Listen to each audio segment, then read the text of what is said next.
Okay, welcome to the book club reading of Wuthering Heights. Today we read the first two chapters and I'm going to make a video kind of going over what the first two chapters were about and talking about specific details that I noticed. Of course, we are still in the exposition of the story, and much like every other Victorian or Gothic novel, the way that this story is starting is with an outsider perspective. This is a convention within the genre. You can see it done in Frankenstein, in Dracula, and also here in Wuthering Heights. So we're starting off with a first-person narration, which, by the way, first person is also very commonly used in Gothic and Victorian literature.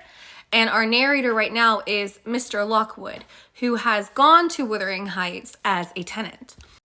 Another aspect that I wanted to point out is something that is very common in another convention within the genre of Victorian and Gothic literature is that the external often reflects the internal. So if there is a dark and stormy night full of lightning, then there is some type of conflict going on, whether it's an internal conflict or a conflict between two characters. And so here, Mr. Lockwood is observing that Wuthering in Wuthering Heights is a very apropos adjective because it is stationed in such a place where it is full of stormy weather. From this, we can kind of infer that there is going to be a lot of stormy conflict throughout the rest of the novel.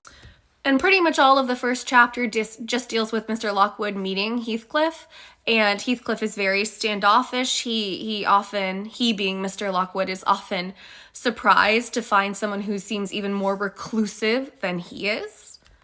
And in fact, the only time that we get a smile out of Heathcliff is after mention of violence, and it also seems to be at Mr. Lockwood's expense. So Heathcliff is not being set up to be a particularly friendly or amiable character.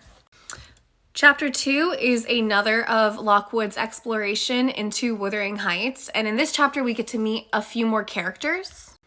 Some of the most mentionable are Joseph, who seems to be a rather uneducated servant. We have Hareton Earnshaw, who is right now a mystery. And then we also have Mrs. Heathcliff, who is married to Heathcliff's son. And the description for her was particularly fascinating because she's a beautiful woman, and yet her eyes betray something almost sinister behind them or miserable behind them. Chapter 2 also gives us another fantastic example of the external reflecting the internal in the quote below, which says,